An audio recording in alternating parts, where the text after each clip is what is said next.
Let's be honest, you're tired of constantly pulling your pants up throughout the day or throwing on a belt just to have the material bunch underneath it. Or the opposite, you pulled your suit out for the first time in a while and you couldn't quite get it buttoned.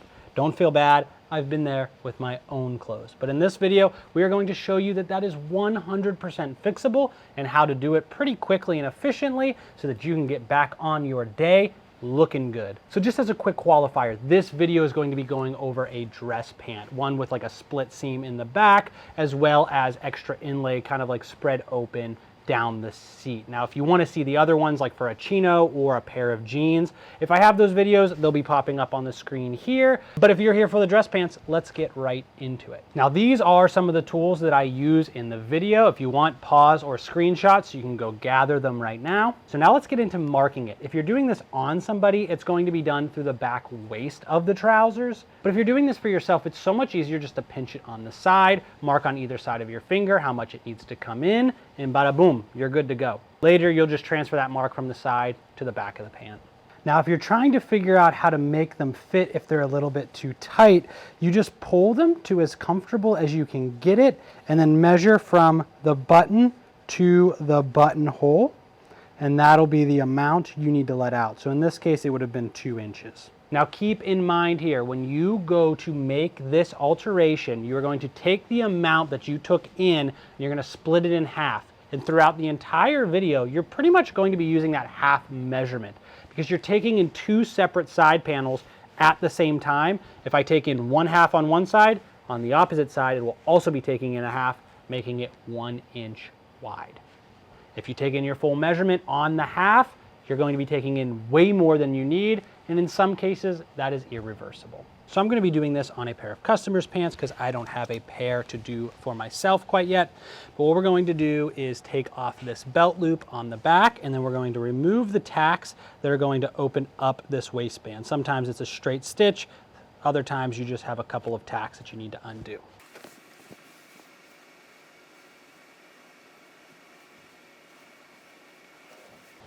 Now, if you were taking off a belt loop that was actually sewn into this waistband here, all you're gonna do to get that guy out is take a pair of scissors and cut it real close to that seam, pull out the internal piece, and then you'll just top stitch it back on when everything's done. But now that we have this all open, we're going to take the measurement that we took and we are going to go 1 inch. So our measurement is now going to be 1/2 inch, and we are going to make our mark on the inside of these pants. And also, as a note, this is the only part that's going to vary if you're taking it in versus letting it out. And you have your original seam that was right here. To let it out, you are going towards the outer part of your fabric. So if you had that same inch you needed to let it out, you'd put your mark here and then taper it back into the original seam down below. That's the only difference. Everything else follows the same path. So now this is very important. Right here is the edge of your waistband. So when you're taking in a full inch on a waistband, you need to take in your half measurement, your 1/2 inch from here, all the way down to here before you start tapering into your original seam. Otherwise, your waistband will create this weird V and get all wonky when you try and press everything at the end. So let's just mark for that 1/2 inch on the waistband, and then we'll talk about tapering everything down into the bottom.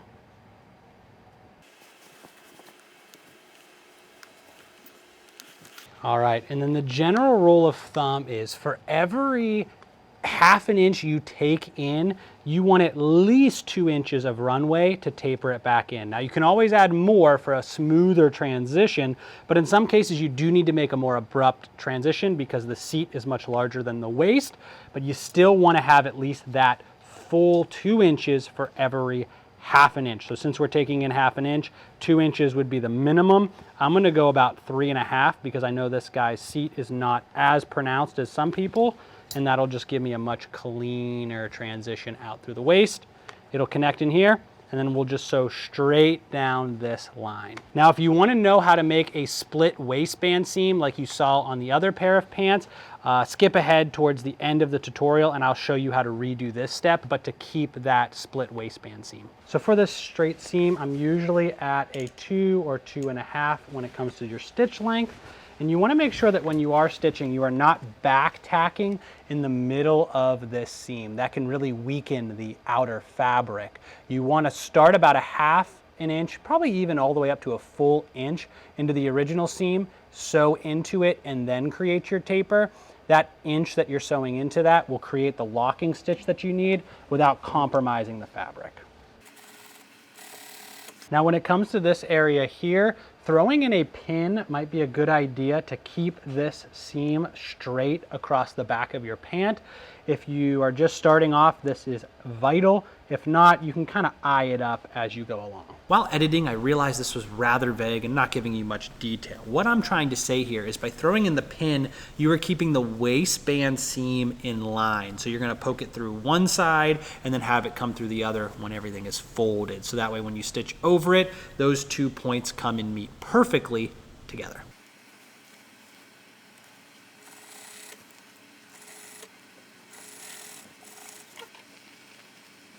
Now that we have all of this stitched and the seams lining up the way we want to, now we can take out the original stitching.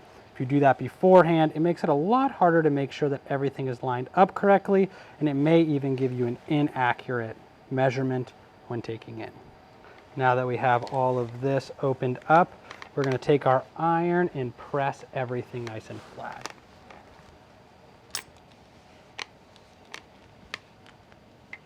And now for those of you wanting to do that V-split waistband that I was telling you about earlier, I set this pair of pants up so that I can show you an example. So what you're going to do in this case is you're going to make your same mark like you did to take it in or let it out, but you're going to stop your stitching about 3/8 from the top of the waistband, which is right here on my pants, but you can find that easily by turning your waistband inside right side out, throwing in a pin, and it will show itself to you on the reverse side. So 3/8 of an inch down from here and then up from here, we are going to back tack and stop our stitching. So straight right up this seam, stop, back tack, pick up, start here, so that you are completely leaving this section open. And then what you'll do is you'll turn this right side out and you'll see you get that V-split waistband. But how do we finish this off? Pretty simple. You'll finish this like you do to tack down the pant, but you are going to make sure that you are just sewing these 2 layers, and you're going to sew very close to that original line, almost finishing off that stitch that you left off on this side here, and then on this side here. And then here is where we are going to finish off the waistband. You have 2 ways that you can go about this. You can turn it around and do what they call stitching in the ditch, where you put a seam right in between these 2 seams to virtually make it invisible. This is very useful if you are letting it out as much as you humanly can and there is no extra inlay on the inside. Or what I like to do, put a pin in the center to keep everything in line. You're going to grab all the internal parts, so not this exterior layer and not the outside layer here, but you're going to pull everything out and kind of turn it inside out just like that. So you go from here, pulling out those inner pieces down to here. Now with this, you're going to stitch a straight line straight down here on both sides. So now you can see that I've done that. We've put a stitch right here, and we did the same on the other side. When you pull out this pin, this is all nicely tacked down to the inlay. And then you can go ahead and add 2 more tacks here and here if you really want to add extra security. Now for the last part, we are going to add the belt loop back on, and that goes as follows. You're going to take the bottom piece here and you are going to stitch that down with everything laying flat like this. You'll put a straight stitch right there so that when you turn it up, that seam will kind of be invisible there at the bottom, and then you just top stitch the top of it.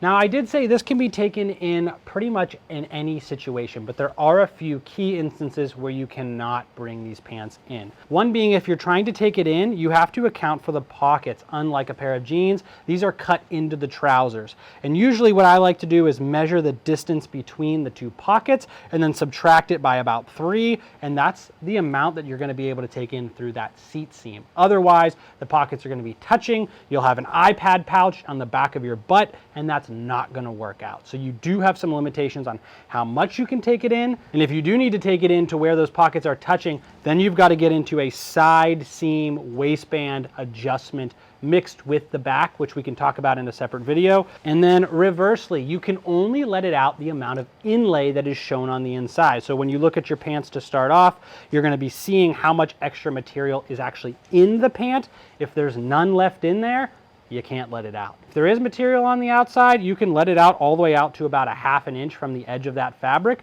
and you're good to go. This job in its entirety should only take you about 30 minutes to do once you're getting more skilled with it. If it's your first time and it takes you a couple hours, don't sweat it. If you're trying to do this for a customer and you're timing yourself, get it down to about 30 minutes. And this really only costs anywhere from $30 to $45, depending on what area of the country you live in, sometimes more, sometimes less. But that's how you take in the waistband on a pair of trousers. I thank you so much for watching this video. If you have any questions, you can leave them in the comments down below or add some suggestions down there as well.